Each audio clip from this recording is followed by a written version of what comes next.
Coming up on Chasing the Natty, with C2C releasing its May ADP for CFF drafts, I figured it was time to do a heat check on some of these players' ADP.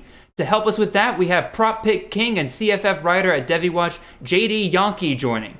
In addition, we need to discuss just how high we're willing to draft Lew Nichols now that Kobe Lewis is transferred away. All this and more coming right after this.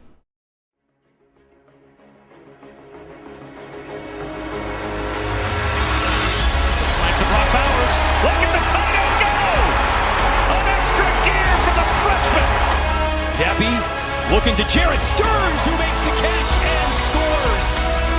What a burst! Trayvon Henderson, as advertised, touchdown Buckeyes! This is Chasing the Natty, a college fantasy football podcast.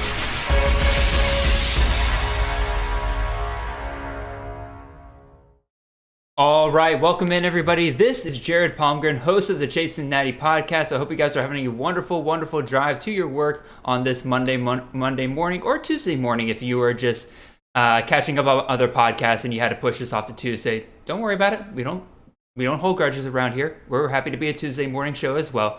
But again, appreciate y'all listening. We've got a great show ahead for you guys today. We're going to talk some player ADP, talk about which players we think people need to kind of cool it down a little bit on how high they're drafting. Some players we're going to talk about that we think are dropping a little bit too low maybe. So we're going to definitely talk about that. And who do I have on today to talk with us? Well, that is none other than Mr. JD Yonke, writer over from Devy Watch, and if you follow him along during the season, dude can make you a ton of money both on DFS and through prop picks. But JD, how are you doing today, sir?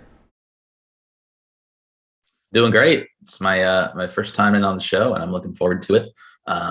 Anytime you start talking CFF, you never know exactly where it's going to lead, so I'm really excited to get into it. Oh, absolutely. Yeah, so like I said, we got a pretty big show ahead today. We're going to also talk about Kobe Lewis. But even so, we can, other things we could talk about here as well. JD, you and I are both in some best balls with Mike Bainbridge and everything right now. By the way, if you are looking for different drafts and everything to get yourselves into, contact Mike Bainbridge. He'll probably have like 3 or 4 going at any given point. So, he'll hook you up with anybody. And I also have another one of my drafts going right here. So I guess I'll ask you, JD, in some of these best balls and everything, we're going to talk a lot of ADP today, but any kind of picks kind of stand out to you as like things you're starting to see a little bit as we're getting into this point in the season? Yeah, I mean, a lot of what we're doing with some of these best balls I'm in, it's kind of the same crew over and over.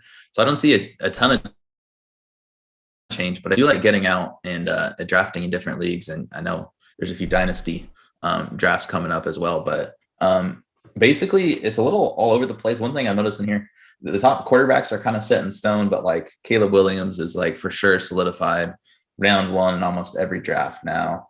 Obviously, Lew Nichols, we'll talk about, is shaking up around 1.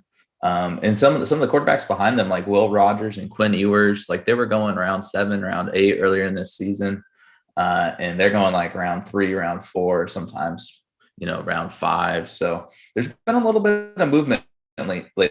It seemed like it was kind of stale. You had your spring ball news, and obviously that kind of pink-balled a lot of guys. And then once spring ball ended, it was just kind of stale for a little bit. And I think it's the dog days of summer, as they call them. The hot air, the mad blood is stirring.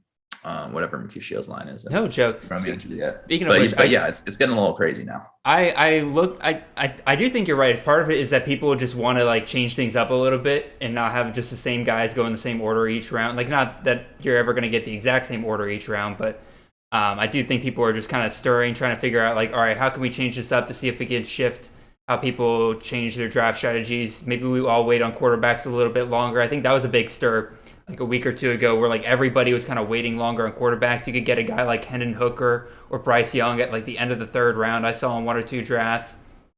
Some pretty crazy stuff. And also, speaking of the dog days of summer, I just looked at my phone not so long ago. I have not been keeping up with the weather, and I just realized it's supposed to get over 100 here in Athens this week. And so I'm like, that's not fun. So if I make any crazy picks this week, that's why, everyone. So It's 100 degrees here. Well, it's like oddly overcast. I was just doing yard work, so it couldn't have been quite 100 degrees yet, but it was yesterday. And like, that's a serious thing. The weather changes, man. I mean, we're not doing a whole scientific study, but the weather affects your behavior. And, we're going to have to heat check, because we're heat checking our thermometers. We're going to have to heat check some of this ADP as well. Absolutely. And we'll get right into that here in a little bit. But first, I got to make my spiel before we get any further, because we're already several minutes into this. And I can't get too long into these shows without giving you guys my spiel. If you're watching this on YouTube, make sure you like, comment, and subscribe. Love interacting with you guys down there in the comment section. Always one of my favorite things. And if you just want to reach out to me on Twitter as well, CFF_Jared. You can find also JD. He's pretty good about you can reach out to him as well. He's at Yonke CFB, if I remember correctly off the top of my head. Yep. And then if you're listening to this on podcast, make sure you're following us wherever you're listening to that podcast, whether it's Spotify, Apple Podcasts, Stitcher, wherever you are listening to your podcast. I think we're pretty much on all of them, thanks to the service that I have. So if for some reason I am not on your favorite podcast platform, please reach out to me and just let me know. And even still, leave those 5-star reviews. Again, I got a wonderful one from Sue Ann the other day. I posted it on Twitter. It really just made my heart just melt with joy when I read through it. She said she kind of helped, she used my podcast to really try to learn to understand college football. She's come from the kind of NFL dynasty side of things, listened to all of last season's podcast, and she said she had an absolute blast. So that kind of stuff really warms my heart, and I love hearing that from you guys. But also, I love hearing constructive criticism. Do not be afraid to reach out to me and say, hey, you do a good job on the show, but I think it could be better if you did this. All that good jazz. And then we are also part of the CFF team at Campus to Canton. It is myself, Nate Marquise, Brandon Sanders, and Chris Moxley. We make up the CFF team there. We got podcasts, articles, rankings, CFF ADP. We got the new draft predictor tool that you can use that is that I was able to work with Jarek and put together. But in addition to that, we got a ton of great podcasts at the C2C family that can help you with your CFF leagues this fall. We got, of course, us, Chasing Natty, with myself and whoever I happen to have on that week. This week is the ever-dashing Mr. JD Yonke. On Tuesdays, you got Campus Life with Austin Nace and Colin Decker. That is the college side of the Campus Canton flagship podcast. On Wednesdays, you got Devy Debate live streamed on YouTube with Felix Sharp, Matt Bruning, Austin Nace, and Chris Moxley. They will upload that the next day on podcast form. On Thursdays, you got Canton Bound with Austin Nace and Colin Decker. That is the NFL side of the Campus Canton podcast. You also have on YouTube The Official with Albert Fernandez, Matt Powell, and David Nipple. That is a recruiting analytics show. Lately, they've been doing a ton of high school player interviews, so absolutely go check out that stuff on YouTube. And then on Fridays, you have, of course, the Future Freshman podcast with Brandon Sanders on podcast and YouTube, helping especially those of you who are in CFF Dynasty Leagues, trying to pinpoint which one of these freshmen are more than likely going to contribute in year one for a lot of these programs. And then they always have the big fish, small pond portion at the end of the episode, in which they usually talk about a group of 5 guy that normally isn't talked about in like Devy circles or C2C circles, but could easily produce for you in CFF year one if that is what you're looking for. Anyway, long enough spiel for me. Let's go ahead and get real into this. And the first thing we're going to talk about here is Kobe Lewis. We're going to go transfer portal here. Kobe Lewis transferring from Central Michigan to, we don't know yet. He has just entered the portal as of this past week. So I think there are 2 ways to kind of talk about this. One is obviously, where does Kobe Lewis go? Because I think that is an interesting conversation in and of itself. But also the thing that really got everybody riled up is, how high now do we take Lew Nichols? Because for me, I was kind of off Lew Nichols for a little while, at least as high as he was going, because I was saying, I think Kobe Lewis is going to cut into this volume like more than we're thinking. But now he's gone. So JD, what are you thinking with Kobe Lewis here? How high are you willing to take him? We were talking off air. We were talking off air of how we saw him go 1-1 first overall in 2 separate drafts. You saw him in 1, and I saw him in 1 recently as well. Would I take him 1 overall? I mean, I don't think so. But I was sitting there trying to, update my rankings. Rankings, something you're always going to keep updating through summer. There's no definitive rankings. But I wanted to move him to RB1. I could make a very strong case. And we're saying the top 7 running backs are insane this year, but basically I don't really think there is a spot too early to take him. Like the 1-1, while I don't think I would take him there, I'm still kind of a JSN guy. I mean, I'm not looking at those picks and going, that's absolutely crazy. I look at that and say, hey, Lew Nichols, we saw him without Kobe Lewis, and he averaged 30 touches per game in a college format, especially in the MAC, especially with a big back like Lew, who can also catch passes, goal line back. He can do it all. He's a good player. He's not just some averaged 32 fantasy points per game in PPR scoring over those last 9 games. So if you're going to take a running back getting 32 fantasy points per game, and I think Central Michigan's only, if anything, only going to get better. They return, they lose some wide receivers, Khalil Pimpleton, but they like to use him in the short game. So if anything, like, I don't know, like Lew Nichols, you could even convince me he's going to have a better end to, how he ended the season last year. He could even do better this year. So I'm extremely bullish on Lew. I completely agree. I think the Kobe Lewis factor, I mean, he's no joke. Kobe Lewis is not. So I was kind of viewing it a little similarly to the Northern Illinois backfield in the same conference where you have Whaley and Ontario Brown. And that one is more difficult to project because it's kind of a toss-up. Whereas Nichols was more of a 1, and then Lewis is a 1B. But overall, I think it's absolutely huge for Nichols. I'm feeling pretty confident about him. My one thing, I was looking at some of these top backs, is that you'll notice the stats I gave were over the last 9 games. Yes. So you're saying, well, what do he do in the non-con? And that's still a worry. And he does have Penn State and Oklahoma State in the non-con. So you have 2 dead weeks there. But I think every other week he's probably going to be a stud. So overall, he's in conversation for RB1. I'm not sure if I'm going to move him there yet, but maybe this talk will help me think through it. I mean, I'm with you on the idea of us kind of losing 2 games there near the beginning of the season, because you can point to last year's game against Missouri, but as I forget who said it, but I think it was Mike Bainbridge said in the Discord at one point that he said I could run against Mizzou's defense last year and put up 200 yards like Lew Nichols was able to last year. And then when you saw him go up against like LSU, definitely one of Lew Nichols' worst weeks on the season. So, and Penn State, Oklahoma State, they're going to have a pretty solid defense. So I'm definitely not wanting to play him against those weeks. But the counter to that is he's going to finish the season with action. So if you make it if you make it to your league's playoffs, having Lew Nichols is going to be a must-have. Because those were the games where he was putting up like 40, 50-point games at the end of last season. Just absolutely insane stuff. So I'm with you where like I don't think there's a pick that's too high for me. If somebody did take him 101, I'm not going to knock him whatsoever. I do still have Bijan and Jahmyr Gibbs ahead of him in my rankings. I'm not unpersuadable in terms of putting him over them. But the reason why I'm putting those 2 up there is because they're on 2 systems that are going to score points against anybody in the country, no matter who they're going up against. Even if they're going up a pretty good defense, they're going to be able to find ways to get them the ball and make sure that they find the end zone. And I can do that week in and week out with those 2 guys. So I think I'm going to keep it there. But Nichols is solidified to me in that top tier of running backs where it's just pick one and don't look back. Like you're just going to be happy with them no matter what, in my opinion. Yeah, and it kind of comes down to draft strategy and how you're formatting your team. Because like you said, Lew Nichols getting 50 points. That's some of these other running backs like Bijan and Trey and Deuce, they'll come close. Like Deuce, I expect 30 points every week or close to it. Getting that 50 burger at the running back spot, like that is just something you don't really see. Like you see 50 burgers at the quarterback, and every now and then wide receivers don't really hit 50, right? So it's something that is hard to hit. And I don't blame anyone for that.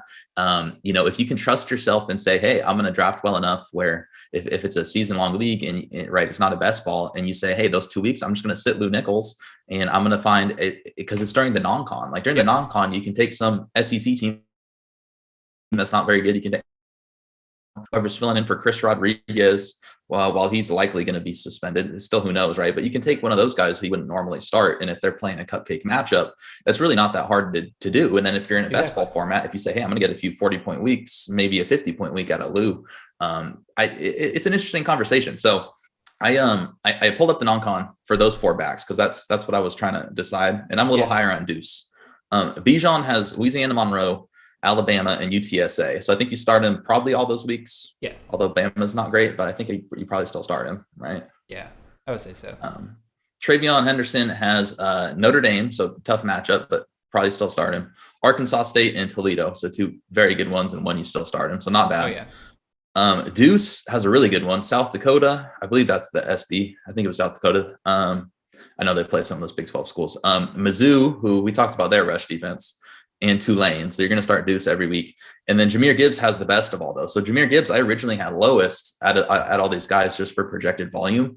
And then when I went and looked at the non-con, he plays Utah State, Texas, Louisiana Monroe, and Austin Peay. So he has by far the easiest non-con. I would say that is a start every single one. I know. So now it's almost more of a toss-up. I went into the non-con thinking it would give me clarity, and it's almost more of a toss-up than it was to start. But again, every one of those guys, you're not going to be able to get two of them. So if you're in the first round, to me, it's grab one of them and then don't worry about it. Rasheen Ali, all of them, like, they're going to get their due every single week, more than likely. So just go ahead and pick one. And even if they have some dud weeks at the beginning, like Rasheen Ali or Lew Nichols, maybe they play some harder matchups at the beginning of the season, they're going to earn you points on the latter end of the season. That's going to more than make up for it there at the beginning. To me, it's, if you pick, again, my top 7 running backs, to me, this is the tier 1 of running backs. Bijan, Jahmyr, Lew, Braylon Allen, Deuce Vaughn, Rasheen Ali, Travion Henderson. Those 7 guys, pick them, you're happy with. You could put those guys in almost any order, and I would be fine with it. So the second part of this conversation is, outside of Lew Nichols, is where does Kobe Lewis go now? Because you kind of mentioned it earlier, JD. Kobe Lewis is not a slouch at running back. This isn't like some random like program guy that the coaches just felt the need to make sure that he was getting involved. No, like Kobe Lewis was the starter for Central Michigan just back in 2019. Back then, he had 182 carries for over 1,000 yards and 12 touchdowns, along with 23 receptions and 164 yards. And, well, no touchdowns through the air, but he was getting receiving work. Clearly the RB1 back then. So there's no reason not to expect that he could transfer to another school here and probably be their starting running back going into the season if he finds the right spot. I saw somebody mention he is from Georgia, so there's a possibility he could go home to a Georgia school, something like Georgia State or Georgia Southern. No offense to my home state schools there, but ew on both of those accounts. I would much rather him stay in the MAC. Specifically, I want him to go to Buffalo. Because Dylan McDuffie made and I say this kindly as much as I can, but the stupid decision to leave Buffalo and go to Georgia Tech. And I think they're still kind of looking for their main guy. Now, I like Mike Washington. I like him going into this year. And I think he's a very underrated back right now. But if Kobe Lewis were to go to Buffalo right now, I would probably be picking him much higher than anywhere I'd be willing to pick Mike Washington. Other two MAC schools that kind of stick out to me, Ohio is looking for their next guy right now because my boy Demontre Tugboat Tuggle is off to the NFL. God bless him. And so I don't think O'Shawn Allison is really their next guy. He didn't really impress me last year, average under 4 yards a carry, while Tuggle was getting almost 6 yards a carry. And then Eastern Michigan, I think, could be another one. Again, I don't think they have like a solidified top back. Not that we've really seen a ton of like success at Eastern Michigan running backs or anybody from Eastern Michigan because they just have a weird offense. But even still, if you were to go to any of those schools, I would very much favor it. What do you think, JD? Like, what schools are you kind of hoping Kobe Lewis goes to, and which ones would kind of intrigue you the most? I think it's hard for me to picture a landing spot that would be better than Central Michigan. And I know that's difficult for me to say because he was likely going to be behind Lew Nichols. But again, I was almost treating that in a similar way to Northern Illinois. Again, I treat Kobe Lewis kind of like a 1B in that I know he'd be on the field. I know he'd be productive. And I know they're going to score a lot of points and feature their running back. So I had him decently high in my rankings. I feel like I just kind of kept moving up a spot or two. I think I had him in the 70s. I forget where, but I think he began the season like in the hundreds for me. And then every time I looked at it and projected this offense, I saw that workload. So yes, I agree with you in that he's a good enough back where if he is a starter someplace, that would interest me. I think he can be that lead guy. The only thing is, like, thinking of a place for him to go, I just don't see it where he would be an RB1. That would be a place of interest. If he is an RB1, I think it's going to be on a bad backfield. Maybe he's just like, it's hard for me to tell what he wants, because if he wants to be the featured guy, it's a little late to transfer now. And there's not, and if you're trending within conference in the MAC, it's not like you're going to get a lot of better NFL looks doing that, most likely. So I think overall, I would be hoping for, I think the same lines you said. I think Ohio made a lot of sense, and they actually could really run the ball. I know they featured their quarterback a lot, but a lot of their stats, like I was going through the online stats and online yards and success rate, and Ohio was like actually like really high up there, like top 10. Do you know those metrics? So I think that would be the most in for me. Do you know what Ohio's neutral game pass rate was? No, that's not in my bank. They in a neutral setting, like again, like not behind or ahead or anything like that. Like say it's 0-0, they ran the ball 72% of the time. So if Kobe Lewis were to go to Ohio, behind that O line, like you mentioned, again, I just did this team evaluation for our CFF guide coming up, so I'm a little giddy about this now. Their offensive line yards was some of the best in the nation last year. And so I would absolutely love to see Lewis go there and just absolutely just become another MAC running back for us to kind of pick up later in drafts. Yeah, I was surprised going in and looking at him. I expected more receiving work. For some reason, that's kind of how I had Kobe Lewis pegged in my head. But when you go in and look, like there's only like one receiving touchdown in his career. But kind of the way I would, if I had to forecast this, I don't know if it's a Georgia school. I don't know. I almost see him trying to take a step up in competition and kind of being like a third down back somewhere. But I hope not. Yeah, I hope he goes to an Ohio or a Buffalo.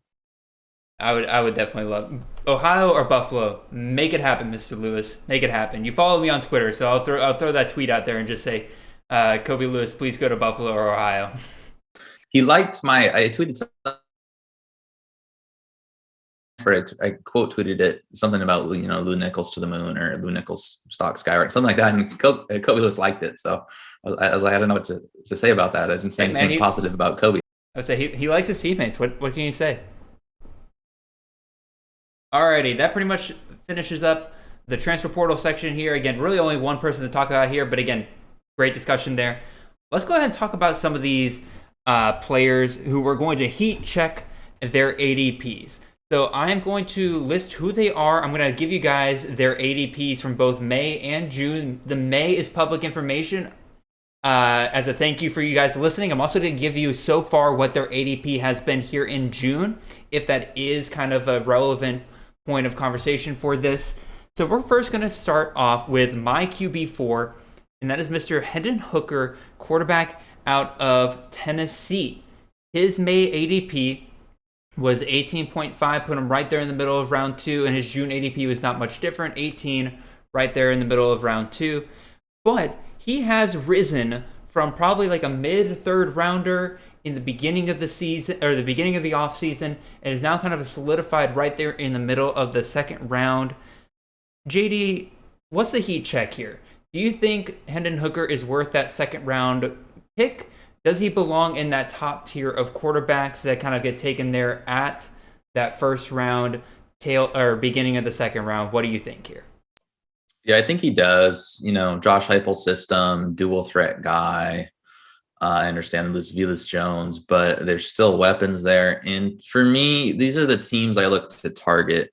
Even if I'm not a big Tennessee Volunteer fan, they're just the recipe, right? The formula for how they're trying to win. It's going to be USC this year, right? It's going to be Texas this year. It's just teams that are going to want to get into a shootout. Texas isn't going to go in there and try to upset Alabama by a final score of 21-17. They're not Georgia, and they know it. So overall, few negatives to bring up for Hendon Hooker. I view that top quarterback tier actually very similarly. It was very hard for me to rank. You could, again, just kind of jumble it up. It's like the quarterbacks. You just want one of them, and one of the running backs we were talking about, like Sam Hartman, I'm really high on. Hendon Hooker, I'm high on. Caleb Williams is now a first rounder, right? CJ Stroud's obviously a first rounder. And then you have, Malik Williams still in there. So for me, that's my clear tier one. I think there is a definite step back after those guys, I have absolutely no problem grabbing Hooker in the second round. A lot of times, if I'm one of the top 3 picks, a couple times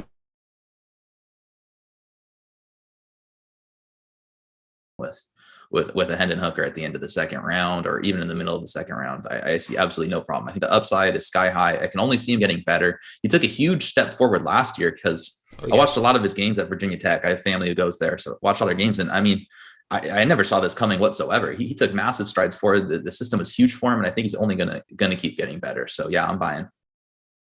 Yeah, I think I'm gonna stick with it here and say that, mid second round I think is perfectly acceptable, especially if you did not grab one of the first quarterbacks in the first round there. I don't necessarily think. I think was it Lob that did the Bryce Young, Hendon Hooker double tap in the Summa Cum Laude draft. I think so. I don't think I'm willing to do that. I think if you're going to take Hendon Hooker that high, you need to pair him with another top wide receiver or a top running back. I know one of the big things early on in the best balls was people in the second half loved grabbing Hendon Hooker at the end of the first round and then grabbing Cedric Tillman in the second round. They loved getting that stack right there. And I don't necessarily blame them on that. So overall with Hendon Hooker, again, I think he's definitely risen over the past couple of months, but I think it's personally warranted. And I think a lot of people are just kind of coming around to the idea that, like, hey, Hooker can be one of the top tier quarterbacks for this year. And I'm personally comfortable with it at this point. Like I said, his ADP in the last month was QB4. He's my QB4, so this is right around where I would take him. All right.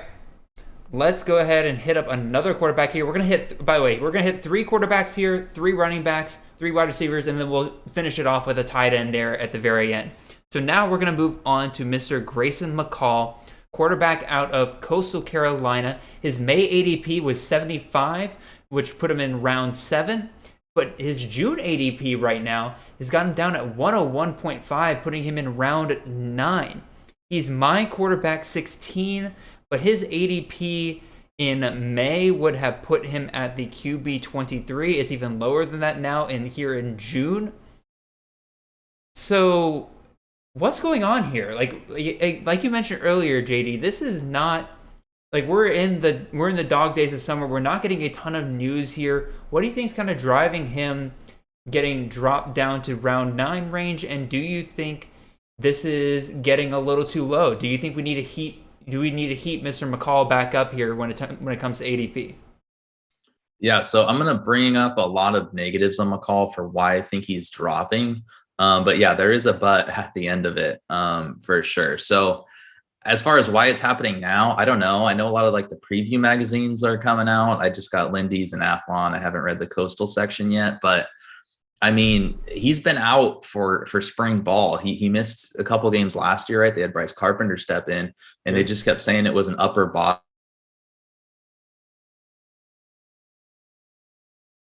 Coastal Carolina news. So that's another thing. We haven't gotten a lot of updates throughout the spring, but he was wearing a sling on his arm, and they said he had surgery. So, and he's out throughout the spring. So it sounds like they aren't saying, they're being very tight-lipped. So if you're in there on the message boards, we need some of our message board warriors to go find out what's exactly going on.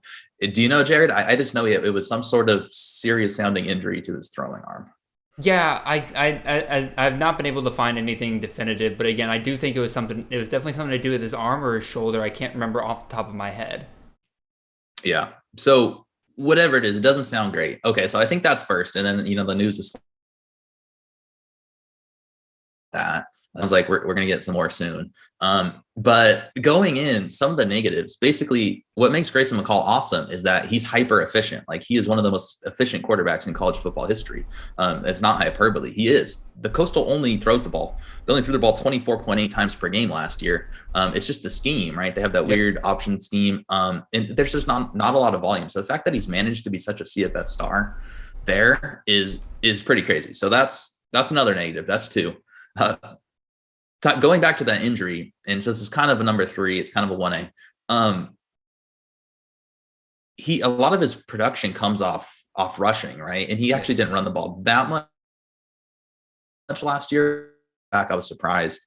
But if you're coming off an injury, a lot of your production's from rushing. And then, I mean, he is a pro prospect. And a lot of times I'm a little leery of these pro prospects and when they're going into their last year. And sometimes they take a step back in rushing. So I don't know if that's a concern, especially coming off the injury. Personally, I don't really view McCall like that. And this program has a very clear identity. And I think holding back identity from rushing, like, I think that would totally kind of have to overhaul the scheme. And I don't really see that happening, but it's at least in the back of my mind. And then last but not least, he just loses his top pass catchers. He loses Isaiah Likely, loses Hiley. And then the other guy they had in there who was in college for like 100 years, Cameron Brown, I forget his name. He's actually really good when you'd watch the games. Really guys in that program like coach, reloading the wide receivers may not happen. So that's all the negatives I have to say. That being said, I don't think I had a single share of him because that's in the back of my mind when he's going. I saw him go like 5th round a few places. I just took him in the 10th round of a draft, and I feel absolutely great about that. He was actually the 3rd quarterback I took on my team, and I'm like, okay, hold up. If I'm not spending a ton of draft capital, and I can get Grayson McCall as like either a cheap QB2 or even, maybe a little bit of a pay up for a QB3 for a guy who has been on the field, is dominant in the Sun Belt. What receivers he loses, if he's on the field, he's going to be scoring 25 points per game. So it's almost like he has that safe floor. There is still the rushing. There is still the easy competition. It's like he has that safe floor, and you never know. He's a stud. He's been in college and competing since he was a freshman. He could take that next step forward as he's trying to put his last bit of film on. He chose to go back to Coastal. A lot of people thought he was going to transfer. There's a lot of national college football podcasts saying this kid's going to transfer to a Power 5 program. He didn't. He opted to come back. Huge number. So if he's going round 9, round 10. Yeah, sign me up in round 9, round 10 every single time. And you mentioned the fact that, again, he could have transferred. And I know the program that was the big, again, I think we can talk about this now because it's done, it's over with. He's not going to transfer. UNC was very involved there. There was a lot of rumors, a lot of smoke around the idea that McCall could get out of Coastal and go over to the Tar Heels to replace Sam Howell. He chose to stay. It sounds like he is really bought into this program and thinks that they could get him to where he needs to be in the NFL. If he wanted an easier path, he could have gone to UNC. Now, granted, we now see that maybe the NFL doesn't value UNC's system as much as we thought because, again, Sam Howell dropped to the 5th round for some reason. But I'm personally on the mindset, like, I was kind of off McCall at first because I think earlier on in the offseason, he was going like in the round like 5th, 6th round. I was like, okay, I'm not willing to take him here, especially if it's like my first quarterback or even my second. I'd be like, I don't think it's quite as great there. But now that he's getting down here in round 9, where you're looking at him being easily your 3rd option you can pick up on your team, I'll take that every single time. And honestly, I'm of the mindset where I'm going to heat up his ADP a little bit here. I'm like, y'all, round 9 is getting a little too low. I think round 7, round 8, especially if you can get him as your 3rd QB, I think is a perfect fit for McCall right there. So yeah, just last thing I'll add.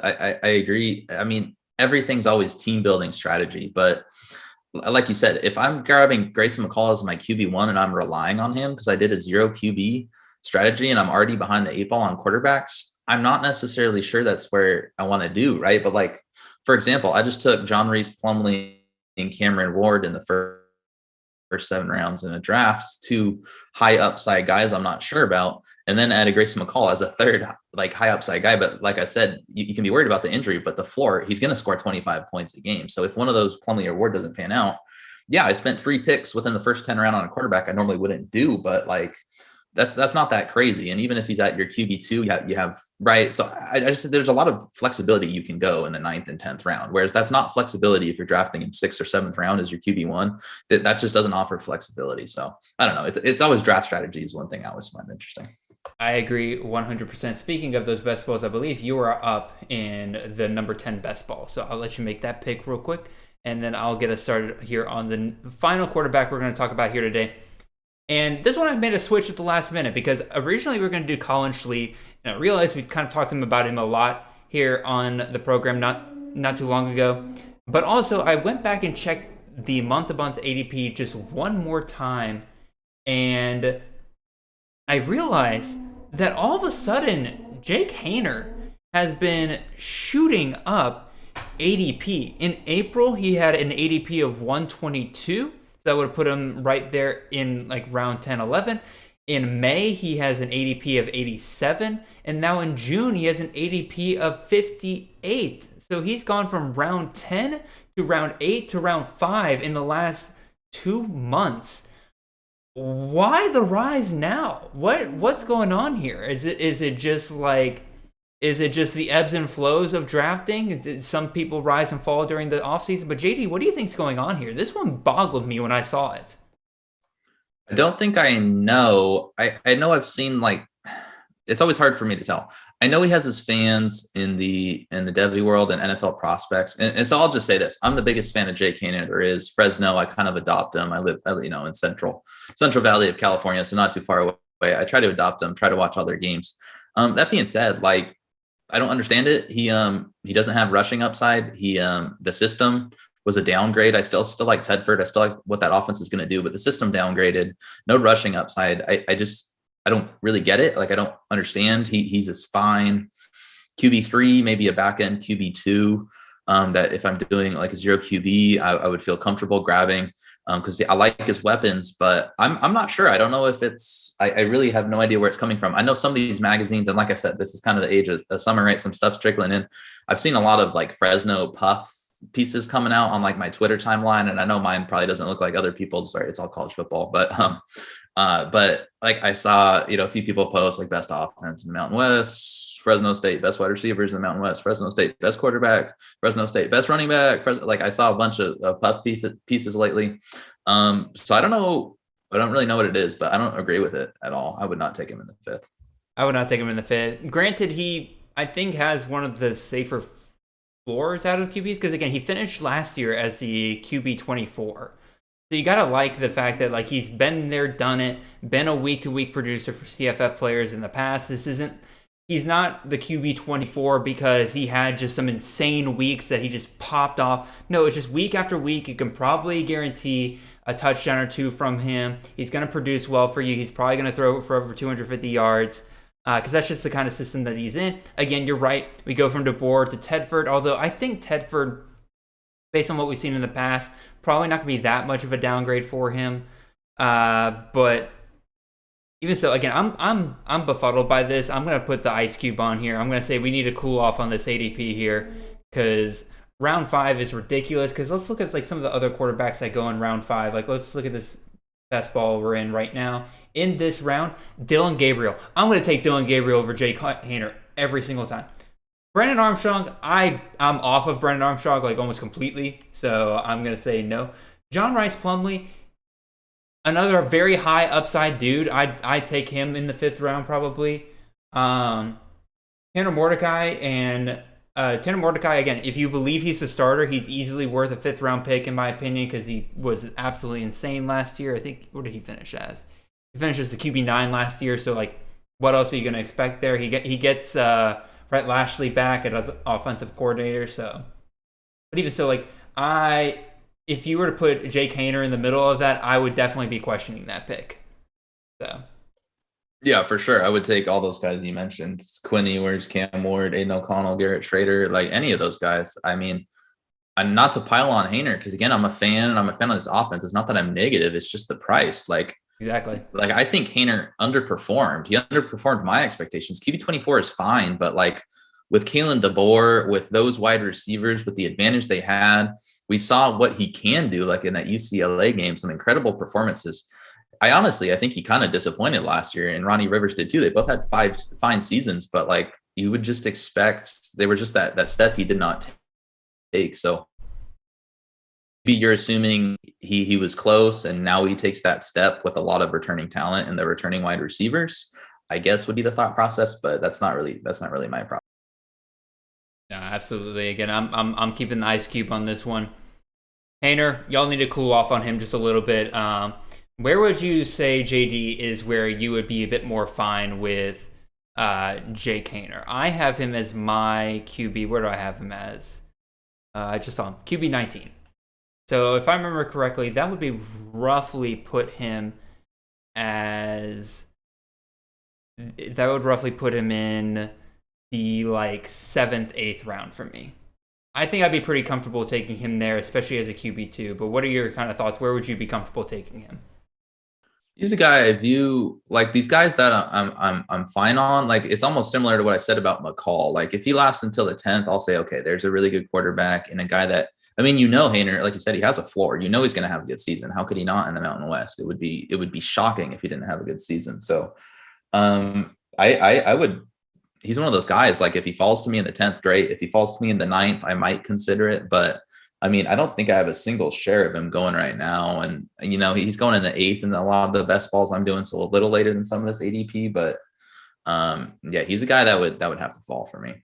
No, absolutely fair. And I think part of it is also like best ball, Haener doesn't have the upside that some of the other quarterbacks go. So he probably would fall a little bit further in a best ball versus like a redraft league where, again, you can trust him a little bit more week to week rather than just looking for that potential 40, 50-point game, which, again, I don't think Haener's ever really going to get to because, again, like you said, doesn't have the rushing ability.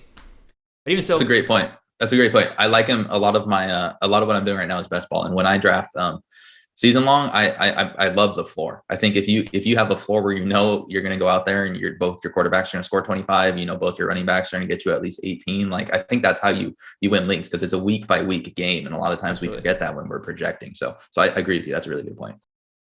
Alrighty, let's move on from these quarterbacks here. Let's move on to some of these running backs, and I'm going to go ahead and put the ice cube on this one.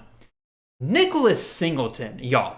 I love Nicholas Singleton. He is the 101 for me in supplemental drafts this year in CFF Dynasty and everything. But for redraft, we're looking at a May ADP of 66, which puts him in round 6, and a June ADP now putting him at 50, which puts him in round 5, like the beginning of round 5. Y'all, we need to cool off on this one. We really need to cool off on this one. I understand the hype behind it. I understand the idea that Nicholas Singleton is that next great running back at Penn State. We've seen the Saquon Barkleys. We've seen the Miles Sanderses. But for redraft, y'all, I don't think we're going to get that year 1 here. This puts him as the RB24. He would have to take over that backfield and separate himself really early on at the beginning of the season. And I'm just not seeing the news come out like that, saying that he will be the guy to start the season. I think this is a little bit maybe C2C driven, but also I think it's just hype that's getting a little out of control here. JD, what do you think on Nicholas Singleton here? Is he going too high, or am I crazy and I'm just being a hater on Singleton, even though I love him? I think he's going way too high, and I agree with you. I think the kid's a stud. It's, I mean, so many things would have to go right here. Like when you're projecting what goes right, one, yes, he would have to be that monster we all expect him to, but he'd have to be that in year 1, which is a difficult projection, right? And again, I don't know if I've seen enough that he's guaranteed to just go out there and be Adrian Peterson. I mean, he might, but even if he does go out there and he is Adrian Peterson, there's still stuff that has to go right. Like Penn State hasn't been able to run the ball effectively. Like this is not the Penn State team you are remembering. Like if anything, we're saying the next Saquon Barkley is what people are expecting, right? Well, but like look how that's going for Saquon Barkley in the NFL with that shitty Giants offensive line. Like he's averaging below 4 yards a carry, right? So I see no way I would draft him in the 5th round. And I love him. I understand the upside play. I just think if I'm taking an upside play in CFF, I'm taking an upside play on the system. Like a John Reese Plumlee has the upside, and he's playing at UCF and he's playing against that competition. Singleton, I understand the upside long term, but if it's just for this year, no way am I getting him that early. No, again, like you said, like that's why I say in Dynasty, he's the number 1 back off your board. And in fact, I think he's the number 1 player off of your board. Because I think maybe not year 1, but year 2, year 3, and they build around him, he could easily be one of the best backs in college football and easily be an RB1 for CFF by the time it's all said and done. But for now, I think we definitely really need to kind of cool off on him here. Let's go ahead and talk about the next running back here. And we're going to move on to a guy we haven't really talked about in a while, but his ADP started off really high as the season started, but now things have kind of cooled off very quickly for him because I think a lot of people realize the injury may be a little bit worse than they were anticipating. But we're talking about Mohammed Ibrahim here, running back out of Minnesota. But has basically what I'm going to ask here, his ADP for May was 72.5, put him around 7. June ADP, 68.5, put him up in around 6. It's a little bit higher, but not like it's only by about 4 picks, so not like a huge shift or anything like that. What do we think about this kind of rough ADP of around 70 here, JD? Like, because again, he started off this year like going in like the second and third round. People have very much cooled off on him since then, but since then, we've seen a pretty big exodus from that Minnesota running back room. We've seen Irving go. We've seen Kai Thomas go. I'm trying to think. There's a third one that left as well. Oh, Cam Wiley's going off to Akron. Yeah. And so that kind of leaves basically Mo Ibrahim, Trayshawn Potts. Trayshawn Potts has his own medical issues that he's got to worry about. And then that leaves Bryce Williams, who I don't think anybody is exactly hyping up as like that next great Minnesota running back. And you got freshman Zach Evans, who I like a lot, but it pretty much is kind of setting up for Mohammed Ibrahim, if he rehabs well, could take back over that running back field. And if that's the case, wouldn't you kind of love that here in the 6th or 7th round, especially if he's not your first running back off the board? What do you think about that, JD? I don't hate it. I think I echo your points, so I won't try to rehash them, but I think you have to understand the range of outcomes here, which sounds weird with Ibrahim because last year, right, he was the top pick because there was no range of outcomes. He's going to receive, he touches a game.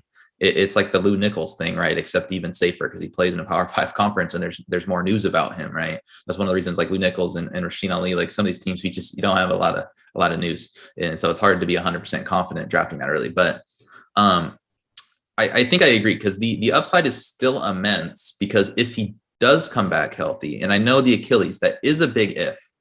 So there are a lot of things to fall in line, but I don't think it's that complex. If he does come back healthy, like you said, I think this offense is going to be better. They have the new OC, but we have a pretty good 220 plus RB1, workload history with Chiraka. He's been at Minnesota before. Ibrahim has had a yard season with over 200 carries under Chiraka before. I think it's similar to what I said with McCall and how I'm treating him. If I can structure my team where I don't need Mohammed Ibrahim to be my RB1. So if you're grabbing him in 6th or 7th, maybe he's like an RB2, right? RB3. I am almost trying to treat him as, again, if I get nothing from him, my team's going to be okay. So what I've tried to do in some teams is like load up. Like if I get 3 really good running backs I like in the first 6 rounds, like Ibrahim was lasting to the 10th in a lot of the industry leagues. And I said, if Ibrahim's lasting until the 10th, I'm going to grab him because if he plays and he is 1,000-yard back with double-digit touchdowns, which he would be if he gets that workload, and there's a high percentage he does if he's healthy, then I have 4. I could have 4 potentials for an RB1 season, and that's how you win some of these leagues. Is if you swing for the fences. Oh yeah,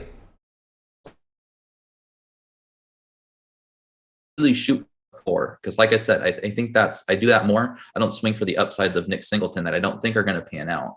With Ibrahim, it could not pan out, but if it does, it could be a league winner. So I'm not pounding the table for he's going to be. I think 7th round is approaching that territory where you can already have 6 good players, and it is more of a flyer. So I don't hate the 7th round. My strategy has been, if he's in the 8th, I'll consider him. If he's in the 9th, I will almost definitely take him. And if he's in the 10th, I will absolutely take him. So I wouldn't hate that. I would say round 6 is getting a little high. You have to be really, really smart with your drafting to make sure you're not falling behind on any other positions, because if Ibrahim is a black hole and doesn't recover well, you could be kind of tanking your team. Like I've seen him go in the 5th round. I think this draft we're in right now, he went in the 5th round. I think if he doesn't pan out in the 5th, I cannot sink my team with the top 5 pick. So I think you really need those top 5 established. I would prefer to have 6 studs established on my team, but yeah.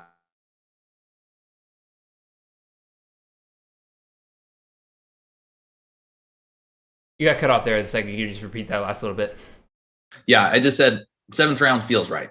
Okay. I think if he's creeping up in round 6 and starts getting to round 5, it looks like his ADP is probably going to keep going up because, right, you said, you made a good point. Potts is still coming back from injury. It sounds like the coaching staff thinks both are going to be healthy. They sound a little more positive on Potts. So if I'm in a deeper league, I know handcuffing isn't very popular these days, but especially in best balls, I have plenty of teams where I grabbed Ibrahim in the 10th, and then I grabbed Potts in the last round, and I basically, in my opinion, locked up a 20-point per game at the position. So I think you have to be smart with your drafting. Don't just go out there expecting a stud. Just recognize it's high ball.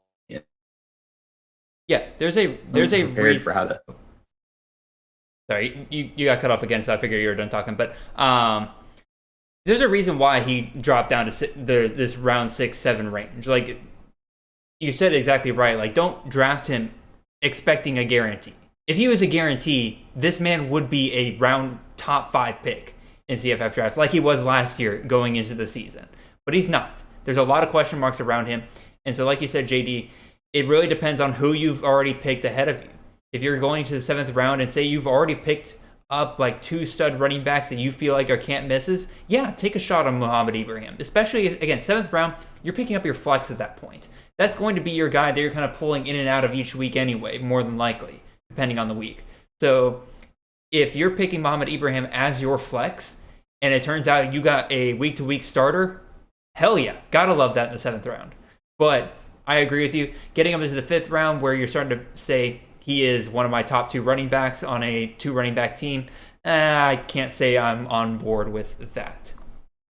So, any other notes I have on Mohammed Ibrahim here? I think we're good to go. Let's go ahead and move on to the next one. Final running back we're talking about here today, we got Camar Wheaton, running back at SMU, transferred to SMU from Alabama. His May ADP was 79.5, which put him in round 7 in June. He's going up even more. He is now at an ADP of 63, which puts him in round 6.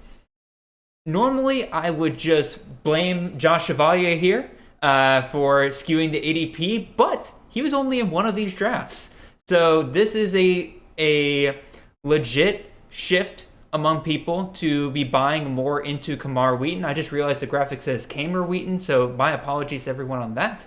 But even still, JD, what do you think about Camar Wheaton kind of going up here? In May, his ADP would have put him at the RB31 range. In June, this ADP of 63 would put him in the RB23 range. I personally have him as my RB36. What do you think here?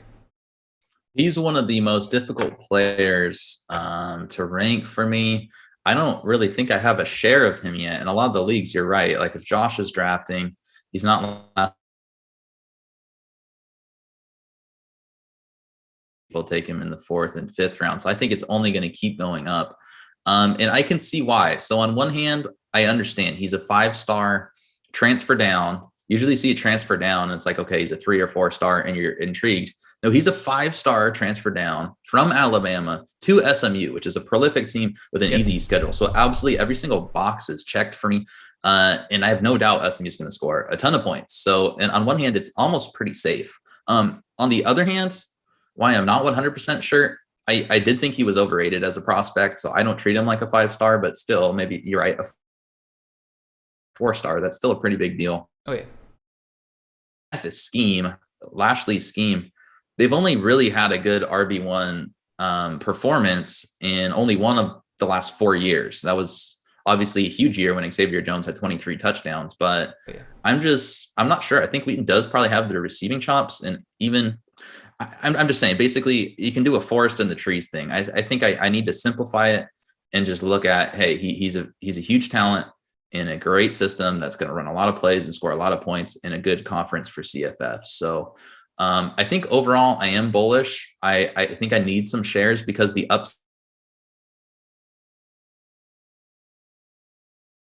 upside is huge. And like I said, they're going to score a lot. So I think 1,000-yard season with something like 18 touchdowns is within the range of outcomes. So I think, again, it's not a 4-pick. And like I said, I'm usually a safer drafter, but I absolutely agree with the ADP trend. I think I would give this one a fire emoji, even though, again, it's weird for me to say because I don't have many shares, but I can see the interest. And I think where there's smoke, there's fire. And I think right here with Wheaton, we have fire. See, I currently have him as my RB36. And so, like, to me, this is getting a little bit too high, especially that June ADP, which puts him in the RB23 range. That's 12 running backs ahead of where I have him currently. And again, I understand the upside play, but again, upside plays are for the Mohammed Ibrahims. They're for that round, like 7 8 range where you're starting to get out of your starting lineup and into your flex, into your bench. And so I personally think I would put the ice emoji on this one, where I think we just need to cool off just a little bit. Like the fire emoji means that you're saying he should go even higher. Like you're thinking like he's deserving of a round 5, round 4 ADP. I think he is, and again, it's hard for me to say because I haven't drafted him there, right? So it's like I'm not very confident in my take. It's not usually how I structure my team. So if someone's structuring their teams where they're shooting for upside, I think I would prefer him in a best ball format in round 5. To say I would draft him there. So I think round 6 I'm okay with. Round 7 I would definitely draft him there. But you're passing over some pretty good backs in round 5 a lot of times. Like I've been drafting Zach Evans at Ole Miss. He's lasting like end of round 4 a lot of times. And we're getting real close to Wheaton range. I mean, I know for sure who I'd rather have. I think out of those two, again, those are both in similar range to me. I think I'd actually rather have Wheaton. Again, I do think that Evans is going to be splitting that backfield more than we're kind of giving him credit. Because again, has very much gone on the record and said that like I don't want to have a workhorse load at Ole Miss. If he wanted a workhorse load at Ole Miss, I would be drafting him in the top 12 running backs easily. But I think we're getting, and again, I'd rather have Zach Evans in a best ball because I think he has that home run ability to where any given play he could take it to the house. But I don't think he's going to do that week in and week out. And I don't think he's going to have the volume to make up for not being that efficient week in and week out. So I'd rather have Camar Wheaton. But again, they're pretty close to my rankings, if I remember correctly. No, I was wrong. Zach Evans actually is a little bit ahead of Camar Wheaton in my rankings. Zach Evans is RB32 for me. I have Camar Wheaton at 36. So they're right there next to each other. Probably would go Zach Evans more often than not. But typically Zach Evans doesn't make it this far down anyway, so I'll probably pick up Camar Wheaton if it gets to that range for me.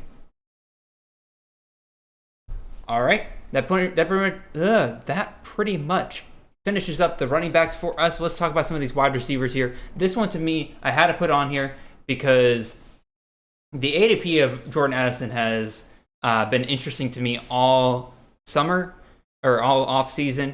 He was already going in the second round, pretty early second round, and even with the transfer from from Pittsburgh to USC, he's staying there for the most part.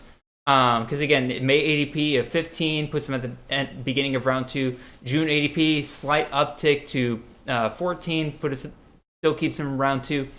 But I cannot tell you the number of drafts I've seen already since the transfer that he has crept up into the first round, especially that end of the first round, around like pick 10, pick 11, pick 12 range. I think I see him go off there pretty much every round or every draft that I've seen now. Is it worth it? I don't know if I'm ready to go that Jordan Addison is now a first round wide receiver at USC, especially when they have other talented options there in Mario Williams and Gary Bryant. Again, I still think Addison will be the number 1 wide receiver there, but we weren't giving Mario Williams that first round treatment before we got there. And I think we all agree that Mario Williams would probably have been the wide receiver 1 at USC. So why now does Addison suddenly get that first round treatment? What do you think, JD? Yeah, I've taken him pretty early a few times, mostly just because I didn't have any shares. And I think the upside is pretty big playing in the Pac-12 with Caleb Williams, who, I mean, I view as an upgraded quarterback. I don't really want to be controversial there. No. It was a hard player for me to peg heading in because, yes, he was still at Pitt, but he had a new quarterback and he had a new offensive coordinator, a big downgrade in Whipple. And it's like, it's difficult to call Lincoln Riley's system a downgrade, but his place in that system kind of is, because USC is a loaded wide receiver room. And while I say that, I have absolutely zero doubt in my mind. So while I'm still a little bullish on Addison, I have absolutely zero doubt in my mind he's the best wide receiver in that room. I mean, I love Mario Williams. I was going to be higher on drafting him. I thought his ADP was way too low as the potential to be the wide receiver 1 in that offense. But I have no get there's Gary Bryant fans, but like it's not even close. This Addison guy was the best wide receiver in college football. So all that being said, I think he's going to have huge weeks when they need him to. And I think with that defense, I do think the defense is going to suck. So I think they're going to be shootouts. But you are correct. Usually I don't like drafting a round 1, round 2. It's similar to what we said. Like if I can't project the volume, like he had 100 receptions last year. He's not going to have 100 receptions this year. I don't think. So overall, I'm fine with him with his huge upside. It's splitting hairs there. That's the range where 2 minutes. And you can make a similar case, Xavier Worthy and Jordan Addison, right? They're both on offenses that are going to score a lot, and the defenses suck, but they have people they're going to compete with. There are other pretty damn good weapons on those teams, right? So he's a hard one for me. I'm fine with him. I don't think I want to draft him in the first round too often. If he gets to me especially in like the middle of the second round, where if you can grab a Deuce Vaughn, a Jordan Addison, I'm seeing some people are getting Rasheen Ali, Jordan Addison. I still think you're getting wide receiver 1, RB 1. But if you're taking him in the first and there's a chance you're missing out on RB 1, I like to draft. I have to cross my fingers and hope a Braylon Allen falls to me, because that happens not very often, at least in the drafts I'm in. So this is a hard one for me to say it. I'm not giving it a fire or an ice. I think it sounds about right. I'm giving it an ice. And the reason why, as long as I can get wide receivers in some drafts, it doesn't have to be everyone, but in some drafts, if I can get a wide receiver like Jermaine Burton, Josh Downs, who are some other guys that typically go like third round. Marvin Harrison, another great one. As long as I can get guys like that in third round, no way am I reaching up for Jordan Addison in the first round. The first round wide receivers to me has pretty much been solidified to just Jackson Smith and Jigba, just A.T. Perry. Pretty much anybody else. I like Xavier Worthy. I think he's worth an early second round pick, because I think he has kind of solidified, even though you're right, he is going to be dividing it between Isaiah and Nayor. I don't think he is battling quite as many guys as Addison's going to be able to, and I think Texas is going to throw the ball just a little bit more. So I'm going to say that, again, as long as I can get guys like Josh Downs, Jermaine Burton, Marvin Harrison, even guys like Jalen Cropper, Quentin Johnson, I think makes it to the third round sometimes. I will take those guys there over Addison in the first every single time, and that's where I think Addison belongs, is there in just anywhere in the third round. I think I would be okay with Addison going. Right now, I think he's going way too high. I think people are buying a little bit too much into he's a really good receiver in a really good system, but they're kind of ignoring the fact that, again, I mentioned earlier, we didn't give Mario Williams this treatment. Like Mario Williams would have been the wide receiver 1 probably if Addison wasn't there, but we weren't drafting Mario Williams in the first round there. He was probably going maybe 5th, 6th round. I agree, Addison's a better receiver. But to go from expecting the wide receiver 1 at USC to be a 5th, 6th round guy to all of a sudden a guaranteed first, I'm off of that. I'm putting the ice on Jordan Addison here. That's a fair point. I think like the Pitt thing last year, because he exploded last year, and I mean, he's damn good. Like I love Jordan Addison, but it was a unique thing where the Whipple offense, like it hadn't really clicked. It finally clicked. You had Kenny Pickett there for his 100th year on campus, and a lot of that was like Pitt was a joke trying to run the ball. Like they couldn't run the ball, and they got into these shootouts where it was just perfect for Addison and Pickett blossoming at the right time. Like on USC, there's just question marks that weren't there at Pitt, and that's weird to say, but yeah, Caleb Williams can run, Travis Dye can run. There's other weapons. There's just concerns that weren't there, whereas Pitt's offense was throw Addison the ball and win the game. So yeah, good point. All right, let's move on to our next wide receiver here. We're going to talk about, again, I have Parker Washington up on the screen here, but I really wanted to take this opportunity to really talk about just the Penn State wide receivers in general. It's been a while since we kind of touched on this debate between these two guys. But even so, Parker Washington, he's up here on the screen. May ADP of 70, put him in around 6. He has dropped since then. In June, he has an ADP of 92, putting him in around 8. But I also kind of want to compare him to where Mitchell Tinsley is going. I think we are all kind of in agreement that these are the two top wide receivers we're looking at in this offense. Tinsley is going with an ADP about 134, puts him around the round 12 range. He's risen a little bit since last month. He's now in June. He's got about 121, putting him around 11. Again, this is a discussion worth having, in my opinion, because, again, we saw Jahan Dotson be a world beater last year. He was the wide receiver 5 in all of CFF last year. Yeah, we don't love the Penn State offensive system, but they clearly can produce a guy. And so we're looking at these two guys. Parker Washington, the returning veteran, gonna be in the slot. But you also have Mitchell Tinsley, who was incredible at Western Kentucky the year before and looks to be taking over that X position that Jahan Dotson had last year. Out of these two guys, JD, who are you targeting? And like, really, again, we can put the ice or fire on either one of them. What do you think?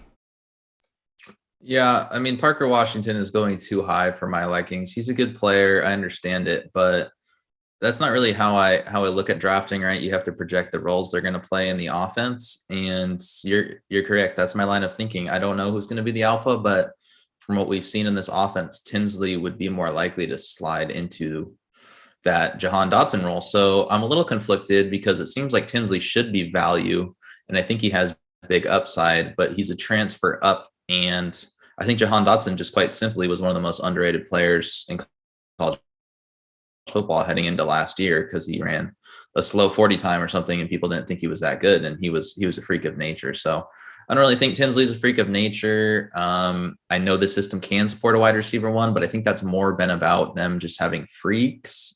And I don't see a total freak. So I think they're both fine football players, but they're for sure, like, Washington's going too high. If you're taking an upside swing on Tinsley, I mean, he's at least coming at the cheaper price, and I'm never going to hold it against you for value shopping. And I see the line of reasoning, but I don't know. I guess I'm kind of out on both these guys. I feel like I don't have a single share.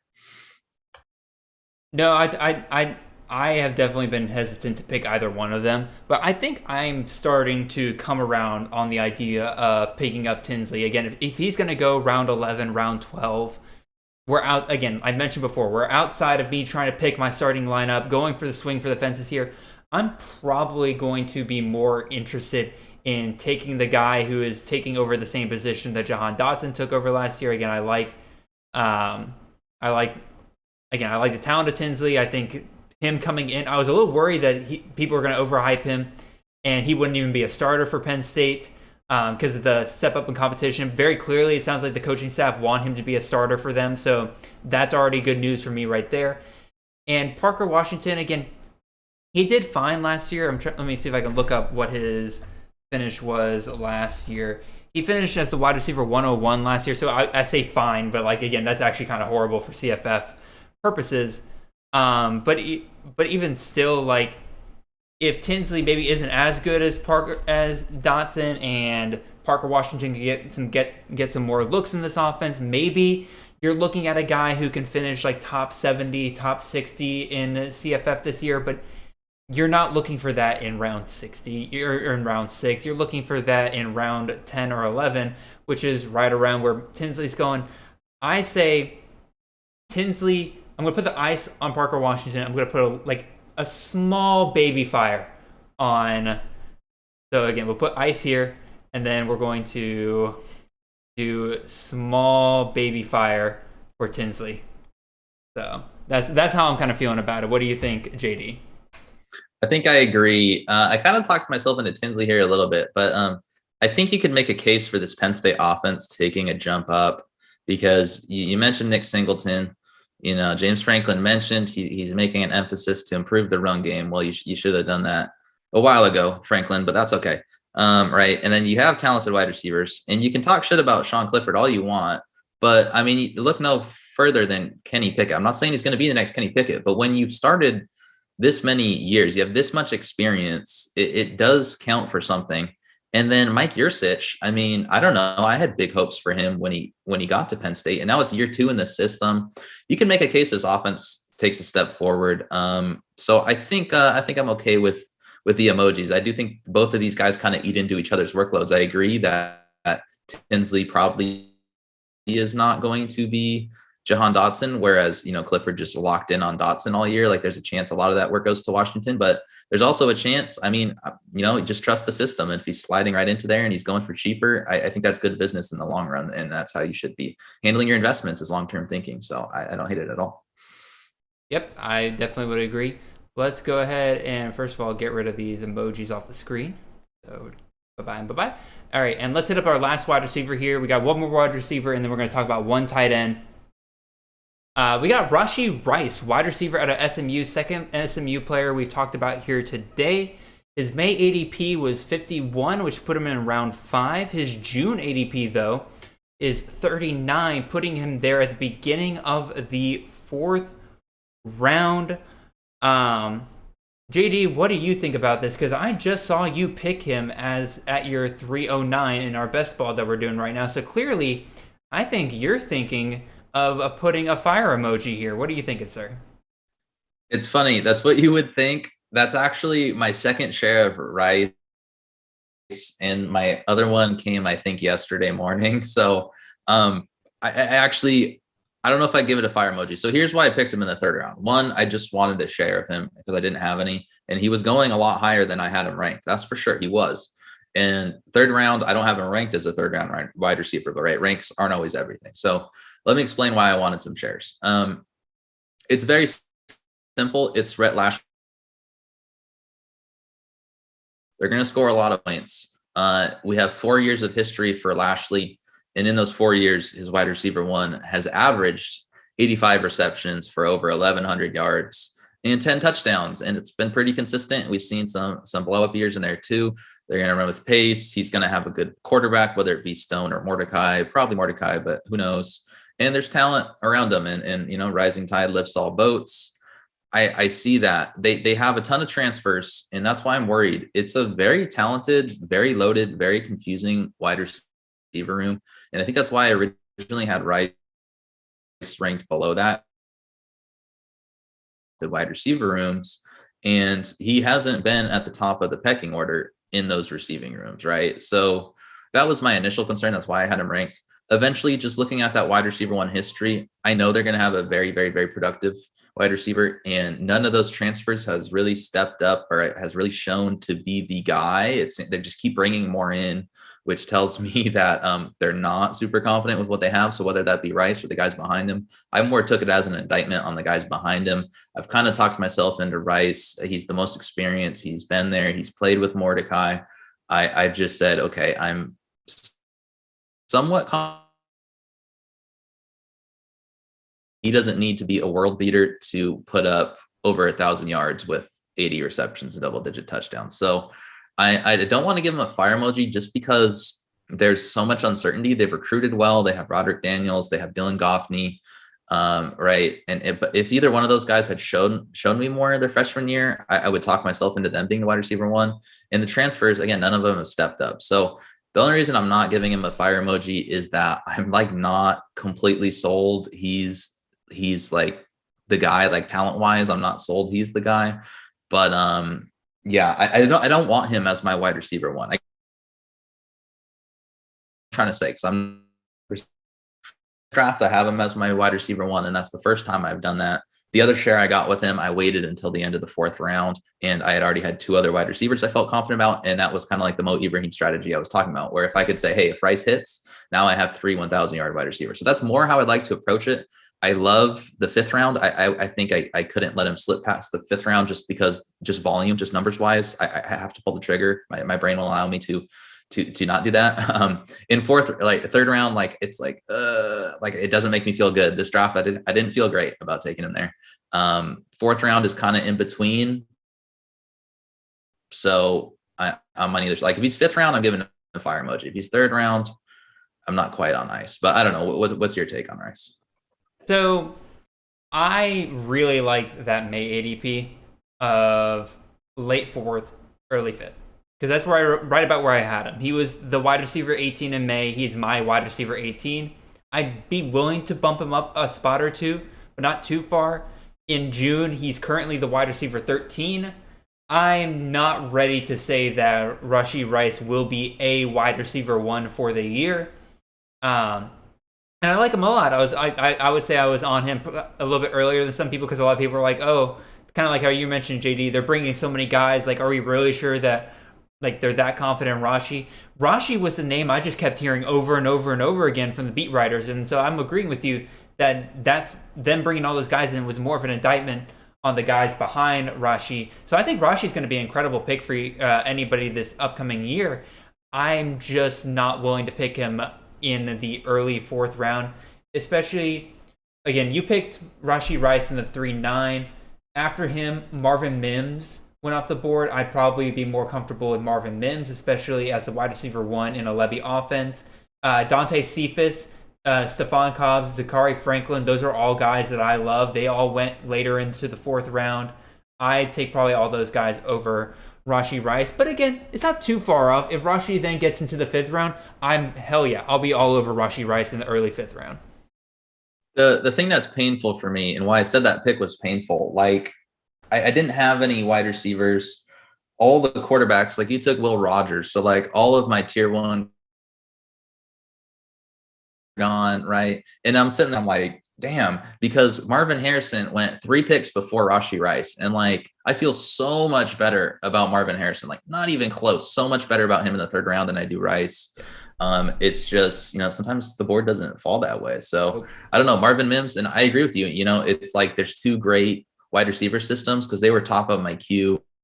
And, you have the Levy and you have the Lashley, and it's like, it's flip a coin. So yeah, I would say if you don't have a strong take on Rice personally when you're drafting, I mean, just wait. If he gets there in a good spot in the 4th or 5th, then take him. And if he doesn't, don't reach unless you love a guy, because your top 3 picks should be guys that you feel extremely confident about. Like, don't go out of your way just because it's conventional wisdom or his ADP's rising. Take a guy you love. If you feel yucky about your pick, then probably just don't do it.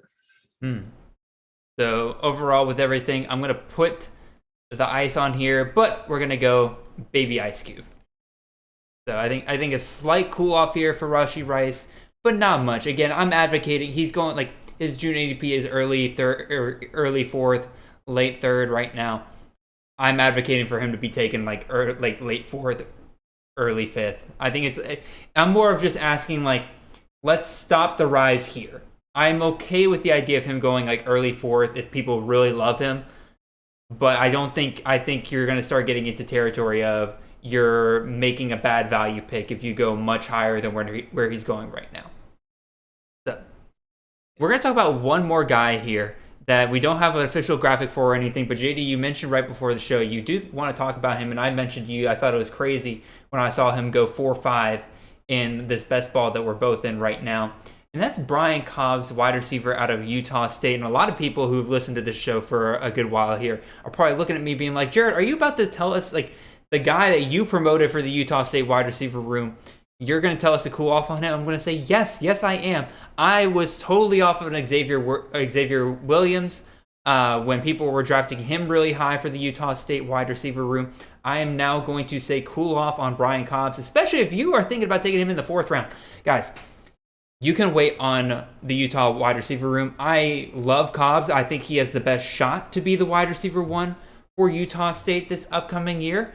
But that isn't an endorsement for me to tell you, or that's not me endorsing the idea of draft him as if he is the guaranteed guy. If he's the guaranteed guy, yeah, you're picking him up in the 3rd, 4th, 2nd round. Absolutely. But we're not there yet, y'all. There's other guys I like in that system as well. Justin McGriff, tall, lanky guy, outside receiver. Doesn't quite fit what Devin Tompkins was last year. It doesn't matter. He's a returning guy in that system. And Anderson has shown before that he is willing to reward guys or veterans in his system. So I like Justin McGriff. You can get him at a much, much cheaper rate. Speaking of tall, lanky guys, wasn't Omar Bayless like an insane wide receiver 1 for Anderson? Exactly.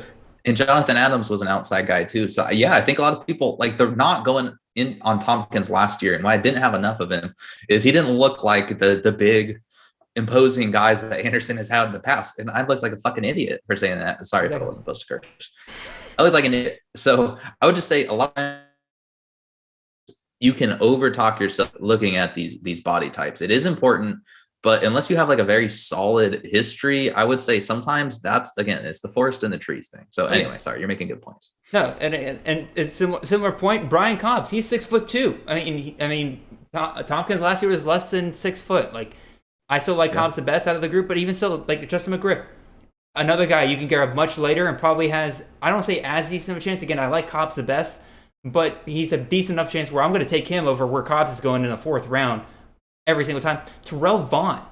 Again, we miss out a lot on these JUCO guys. They brought in Terrell Vaughn out of JUCO. He is a smaller guy. So if they're going to continue with that archetype and they're going to keep him in the slot, I've seen a lot of reports coming out of spring camps and spring games and stuff like that. Terrell Vaughn is one of the first people that media types are talking to. And so that tells me that the staff likes him. And I'll take Terrell Vaughn in the, it's like probably 18th, 19th round before people even consider the idea that he might be an option. So I'll take him over where Brian Cobbs is going. And then as much as I dogged on Xavier Williams, there is still technically a chance that he could pop out in this system. Like, to me, whoever is being the conventional wisdom taken way too high here, just wait and go for the rest of the guys further down the draft. You're going to get a much better value down there. And yes, you may miss out because maybe Brian Cobbs is the guy, and I was right from the beginning. But at some point, there is just it's a little too risky. What do you think, JD? I agree. I love what you're saying about Utah State. I don't think I've left a single draft without at least having one Utah State player. It's the Anderson system. People forget how drastically they improved. They won the Mountain West title last year after being one of the worst teams in college football. So Anderson system's tried and true. That change does not happen overnight. Their offense was not fantastic to start the year. Then you go looking through the game logs when they needed to win games, and they were winning games, and how they were winning them. It's Logan Bonner 4 touchdowns, Logan Bonner 4 touchdowns, Logan Bonner 5 touchdowns, Devin Tompkins just going absolutely crazy, and those other guys going crazy. Bowling, Dante Wright. They had 3 fantasy relevant wide receivers, especially when they heated up. So I think that scheme, they have found their scheme. They've found their fit. Have they found all the wide receivers? No. That's why they're throwing stuff at a wall, hoping something sticks. There isn't already a Rashee Rice there who we know, or again, we aren't even sure that Marvin Mims. So that's why it's a different projection. We're very confident in Utah State. We both really like them, but there is not that clear alpha. We think it's Cobbs. Again, it's conventional wisdom. It is guessing. He's not an obvious wide receiver 1. Could he be? I think I would project him highest, but when it's 4th round as compared to McGriff going in like 19th, Terrell Vaughn, I've seen going undrafted. That's a good point. You brought him up. I don't have enough Terrell Vaughn. I'm going to make sure I draft him near the end of some of these best balls. It's just a pricing thing. Like, again, if I'm drafting him that high, I need to be sure. And I understand the upside for Cobbs. There's also a ton of downside. Like, he may have 500 yards and 5 touchdowns and barely see the field. So, or he'll probably see the field, but he's nowhere near guaranteed to be the guy. Like, he's a similar profile to McGriff. And McGriff, say what you want to about McGriff, but he actually looks pretty good to end the year. Like, I rewatched that Mountain West game against San Diego State, and I thought McGriff looked a lot better. I think he has a worse reputation than he should have, whereas Cobbs had a good bowl game, so people like him, right? So, yeah, it's a great point. I would put the ice emoji while I'm fire emoji on pretty much the entire offense. And you could say that's weird, but when you're drafting, it's all value. I'm not going to take Cobbs in the 3rd round. I'm not going to take him. And just a quick correction there. Cobbs did not play in the bowl game. Cobbs transferred from Maryland during the offseason. He had a big, whatever. He had a big something game. Or actually, no, you may be referring to Maryland's bowl game. Cause I think he did have a pretty good game in the Maryland bowl game. Yeah, that's what I meant. I thought you meant the Utah State bowl game, and I'm just like, he didn't play for Utah State back then. No. It's always, the bowl games always overrate people, and bowl games are super because they're off work or whatever. And it's kind of like the spring games where it's what you have to go off. So Cobbs, he had the big game against Virginia Tech, and that weird game where like Virginia Tech barely played any of their guys. They were without their coaching staff. And not to discount what Cobbs did. I think he's a big, talented wide receiver who could put up astronomical numbers in the system. It's just, that's what's sticking in people's head. Whereas, and now Xavier Williams, I have a fair amount of him too, because he's free in drafts. And it's like, well, okay, we haven't seen him, but he's also been playing at Alabama, and there's a reason we haven't seen him. If he played at Maryland, there's a chance he would have put up huge numbers in the bowl game. So I think overall, you just have to recognize it's just throw the names in a hat, and whatever the price is right cheap at, I just keep biting. That's an offense you need shares of. You need shares of within the first or 4 rounds. 100%.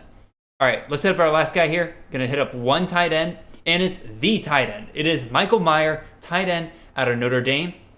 May ADP had risen up to a point of 24.5 in draft, so very beginning of the 1st round, sometimes being taken in the 2nd round. And then June, he's cooled off a little bit. ADP so far of 35. tail end of the third round here. But the thing I really want to point out here is how he is being drafted compared to the other top 4 tight ends, in my opinion. To me, there's a top tier tight ends, and then there's everybody else. But even still, Mayer, it looks like, is almost being treated as his own guy at this point, because people started to cool off on Brock Bowers a little bit with Avery Gilbert coming back and everything like that. But in May, Mayer had an ADP of 25.5. Bowers had 34.5, so almost 9 picks later. Trigg was going at 60, so the end of the 5th round. And then Kuntz was going at 75, so after the 6th round. And then go into June, a little bit of consolidation, but yeah, Mayer going at 35. Bowers going around 41, so about 6 picks after, half a round after Mayer. Trigg goes at 57, so that's about 16 picks after even Bowers. And then you got Kuntz going at 64. Are we drafting Michael Mayer too high here, considering the value you can get at and like Trigg or Kuntz several rounds later? What do you think, JD? I think yes is probably my answer. Drafting tight ends high it's just not something I really do in CFF. I do have Mayer as my tight end 1, and which is probably funny because we're both probably a little biased, even if we're trying not to be side for Georgia. So even if it's a slim margin, I'm glad we have something over you guys. We have maybe the tight end 1, depending who you ask. But I'm just not a huge fan of drafting tight ends early. I know there's like I do tight end premium leagues, and obviously that changes everything. But if you're just in a standard league, like half point PPR or 1 point PPR, I mean, you're just not getting monster numbers from Mayer or Brock Bowers. Like, you're getting a few here and there. You're getting some nice 20-point games, a very good 25-point game. But I just think it's harder to, if I'm spending a 3rd round pick, like I said, if a Marvin Harrison went one, I think he went 1 pick after Mayer. Yeah, he did in this best ball we're in. Like, the difference between having someone with the upside of a team that's going to score 50 points a game, like Ohio State, and then Mayer, who he's a great player. I love him. He's going to have almost guaranteed, if he's healthy, to have a top 3 tight end season. His floor is very safe, and his ceiling, he keeps getting better every year. But there's just a ceiling. Like, if Marvin Harrison goes out there and catches 17 touchdowns, it's not a surprise. If Mayer goes out there and puts up 1,000 yards and 15 touchdowns, it's just like, you don't really see that at the position, and he's too valuable to what they do everywhere else on the football field. And then with a new quarterback in Buckner that you're not sure is going to have a great passing season, it's a little too high. I don't know if I'm going to go full Ice Cube, but we'll see what you have to say. So when it comes to Mayer, I'm going to put a small Ice Cube here again. Like, I just think it is crazy. Like, again, it's similar to how I viewed Addison earlier. As long as I can pick up Michael Trigg in the 5th round, as long as I can pick up Kuntz if I miss out on Trigg in the 6th, 7th round, no way am I going for Michael Mayer in the 2nd, 3rd round. I definitely think he needs to cool off a little bit. Him and Bowers. Once I really started digging into Kuntz, I'm like, okay, I don't understand why Kuntz is going much later than these other guys.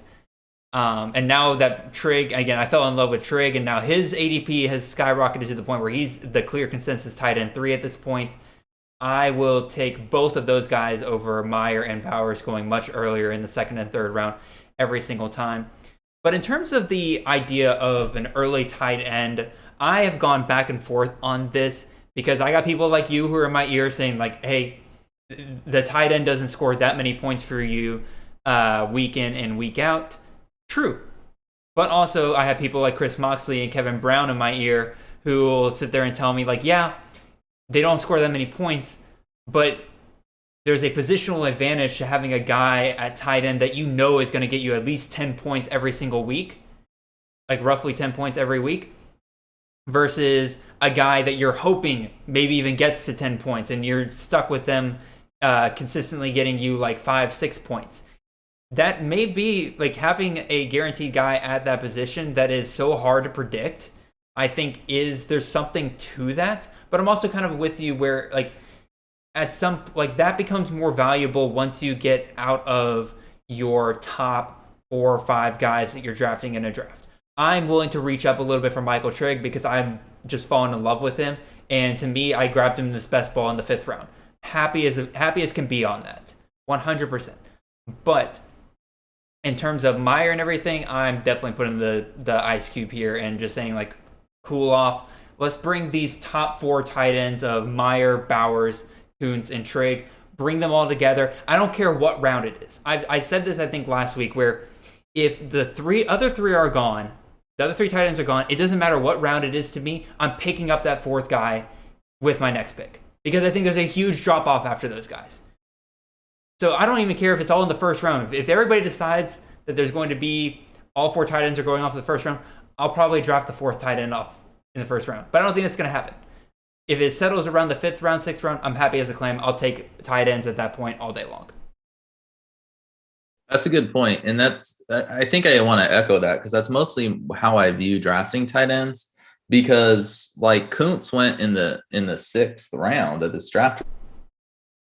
We're in the 9th pick of the 6th round. Like that's pretty damn late. And Jurosic was the 7th round. Like you said, Trigg was 5th. Like I understand you have a positional advantage, but I think in no way is the positional advantage twice the draft capital of a Zach Kuntz. I think they're much closer. So I think that's correct. I think if you're identifying value, you're going to look for a guy like Zach Kuntz. If you get him in the 6th round and Trigg, I understand he has a wide range of outcomes, but like it would not be shocking if Trigg approached Meyer's numbers. It would not be shocking at all. And if you can get him 2 rounds later, you just got yourself, like, let's see who you got. You got Will Shipley and Will Rogers. So you can have a quarterback going out there throwing 400 yards and 5 touchdowns. And then you could have Shipley putting up 25 points. And then you also have a tight end 1. So you do need to hit on that tight end 1. I just think tight ends, they're that bad this year. Like Trigg has huge upside. Kuntz, I think, is a star. And it does drop off a little bit after that. But even like, there's some guys that I think it goes like 14 deep where it's not guys I love, and they definitely won't be Meyer. But I think if you play them in the right weeks, if you draft like a tight end 9 and a tight end 12, you get like a Gavin Bartholomew and I don't know, like even guys like Jaheim Bell has huge upside. Like I understand they don't have that floor, but I don't think it's a weak tight end year necessarily. Again, to me, there's a very clear top group of tight end. But again, you're right. The next year afterwards, it's bigger, and it's not bad. Like, if I miss out on the top 4 guys, I'm probably waiting as long as I can then to pick up tight ends. Because, again, I think the next year is big. But I would be relatively comfortable with some of them kind of going in late. Like George Chakas at Boston College, wide range of outcomes. But I'll take the upside of that. We've seen Boston College do well with tight ends before. Tyreek James out of Tulane. I think he's going to be in for a big year with their new offensive coordinator. But again, I'm more inclined to just go ahead and grab one of those top 4 guys because I think all of them are pretty much relative guarantees at this point. So I'll take a guarantee at tight end. One of them is going to fall, whether it be to the 5th, to the 6th, whether it be whatever. You're going to get another round or 2 of value if you just wait and see who falls. And right now it's looking like Meyer's for sure not going to fall. Bowers, honestly, like he might keep falling. Like he lasted till around end of the 3rd in this one. I was hoping he'd get back to me in the 4th. I guess there's no way that's gonna happen. But if you just wait, one of them you're gonna get. Yeah. If you set yourself, I don't know if you set yourself maybe the 5th round. Say, hey, I'm gonna draft one by the 5th round, but like need to go out there and hunt one in the 3rd is what I'm trying to say. Yeah, I definitely agree. I don't think there's much need to reach up for a tight end, especially in the first 4 rounds. I think Trigg or Kuntz will be there in the 5th and 7th round. If that starts to change, we'll see how my view changes on it. But as of right now, I will own none of Bowers or Meyer at that high if I can grab Trigg or Kuntz several rounds later. So that brings us to the end of our show. Again, a nice long conversation on several of these guys, but I think people are really going to enjoy it. JD, you've been absolutely awesome today, man. Before we kind of get out of here, let everybody know what you're working on for Devy Watch, like what kind of stuff you got coming up, and as well as where people can find you on social media, any other way to contact you, stuff like that. Yeah, so really excited to be joining the Devy Watch team this year. I staying extremely busy with these conference previews. hitting every conference. I have the American out. ACC is going to come out, I believe, on Tuesday, and Big 12 should hopefully be out by Thursday. So there's going to be dropping pretty soon. So really excited to be joining that crew covering CFF for them. Also going to be with Josh, CFF guys. I know you had him on here. Oh yeah. I'm going to be doing some work on player props with their company Fantasy Points this year. So really excited to be joining the Fantasy Points company as well to give them some stuff there. And but yeah, other than that, just give me a follow. It's at Twitter. It's Yonkers CFB. My last name is Yonke, so it's Yonkers CFB. And other than that, there's not a ton going on. It's the summer, but we fill the void with our CFF talk. So yeah, this was fun hopping on. It's been an absolute blast today, and again, great conversation on so many of these different players. I'm glad we were able to disagree on some of them, because again, I've been told by many people that it's just a lot more entertaining of a listen whenever the two people actually disagree, and it's not just people patting each other on the back of like, oh yes, definitely lower him. Oh yes, heat him up. So great stuff today. And then a couple things I'm just going to throw out here in terms of promoting what we're doing at C2C. The CFF guide is coming out in July. We are hard at work getting that together for you guys. We are going to be including previews for all 131 teams in the CFF guide. Absolutely incredible stuff that Nate, Chris, and Brandon have been able to put together on that. We're going to be including player breakdowns as well. You guys are going to be reading this for 3 weeks after we put it out. There's just so much content we're going to be putting out with it. So absolutely be on the lookout for that, again, in early July. Any other things I'm kind of working on? Again, we're continuing on with CTN here. The topic's going to change pretty much every single week because there's not like a concrete thing to cover every single week. Sometimes news could come out about college football. Sometimes the player could change, like we did with Kobe Lewis and Lew Nichols this week. And sometimes we're just going to have to wing it a little bit and figure out just a fun topic to talk about. But even so, y'all keep listening. I really appreciate you. We've been growing a little by little every single week, and we're really excited to see what kind of audience we can get to by the time the season actually begins. It's going to be a ton of fun, y'all. Really appreciate you guys, and y'all have a wonderful and blessed day. Thank you.